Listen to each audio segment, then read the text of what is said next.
घोड़ाधुनुଠାରେ ଥିବା ଉତ୍କଳ ଗୋଶାଳାରେ ମନ୍ତ୍ରୀ ଶ୍ରୀ ବିଭୂତିଭୂଷଣ ଜେନାଙ୍କ ଗସ୍ତ। ଓଡ଼ିଶା ରାଜ୍ୟ ବାଣିଜ୍ୟ ଓ ପରିବହନ ଇସ୍ପାତ ଖଣି ବିଭାଗ ମନ୍ତ୍ରୀ ବିଭୂତିଭୂଷଣ ଜେନା ନବରଙ୍ଗପୁର ଜିଲ୍ଲା କୋଷାଗୁମ୍ମା ବ୍ଲକର ଘୋଡ଼ାଧୁନାର ଉତ୍କଳ ଗୋଶାଳା ସମିତିର ପରିଦର୍ଶନମୂଳକ ଗସ୍ତ କରିଥିଲେ।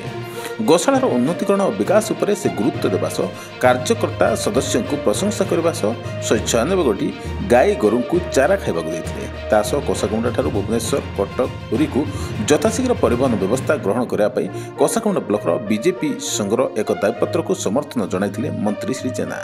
ଏହି ପରିପ୍ରେକ୍ଷୀରେ ନବରଙ୍ଗପୁର ବିଧାୟକ ଶ୍ରୀ ଗୌରୀଶଙ୍କର ମାଝୀ, ଜିଲ୍ଲା ସଭାପତି କୁଞ୍ଜ ବିହାରୀ ଦାସ, ଜିଲ୍ଲାପାଳ ଶୁଭଙ୍କର ମହାପାତ୍ର, ଆରକ୍ଷୀ ଅଧୀକ୍ଷକ ମିହିର କୁମାର ପଣ୍ଡା, ବିଡିଓ ଆଶିଷ ତ୍ରିପାଠୀ, ନଗରପାଳ କୁନୁ ନାୟକ, ପୂର୍ବତନ ସାଂସଦ ପରଶୁରାମ ମାଝୀ, କୋଟପାଡ଼ ବିଧାୟକ ରୂପୁ ଭତ୍ରା, ରମେଶ ସାହୁ ଓ ଅଶୋକ ମିଶ୍ର, ରାଜ୍ୟ ବିଜେପି ସମ୍ପାଦକ ସମୀର ପ୍ରଧାନ, ଅଞ୍ଜନ ଜେନା, ଲିଙ୍ଗରାଜ ଦାସ, ଆମଜାଦ ଖାନ, ପଞ୍ଚୁ ଭାଇ, ନବୀନ ଭାଇ, ବଳଦେବ ଭାଇ ପ୍ରମୁଖଙ୍କ ସହ ଅଞ୍ଚଳର ଭଦ୍ରମଣ୍ଡଳୀ ଉପସ୍ଥିତ ହୋଇ କାର୍ଯ୍ୟକ୍ରମକୁ ସାଫଲ୍ୟମଣ୍ଡିତ କରିଥିଲେ। कोषागुम्मार सनातन गोशाला गोमाता के दर्शन मिलला परिदर्शन काल में गोशाला उपात अंचल कारण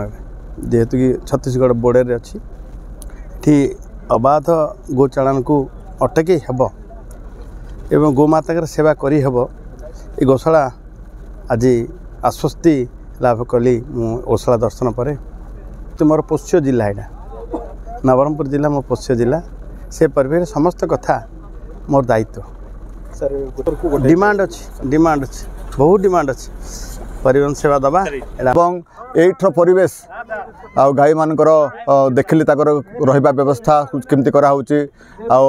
आज रे परिवेश सब देखिके बहुत खुशी होचंती एवं आगामी दिन रे ए दु जगार आवश्यकता अच्छी बाउंड्री आवश्यकता अच्छी एवं सेड आवश्यकता अच्छी ए सब केमती पूरण हम तापाई आम विशेष भाव आलोचना करवा एवं मो सहित भविष्य में साक्षात करूँ एवं ये गौशालार उन्नति जहाँ जहाँ आवश्यक मु चेष्टा करी सब जाक निश्चित करवा बोली से प्रतिश्रुति देकर गले। मुझे उत्कल गोशाला समितिर संपादक समीर कुमार प्रधान। ये मोर मंत्री श्रीयुक्त विभूतिभूषण जेना महोदय आसी आम ए गाँव में पहुँचते आ कैंपस बुली बहुत खुशी प्रकट कर प्रतिश्रुति साध्य मते से ए गोशालार विकास बाउंड्री आ सेड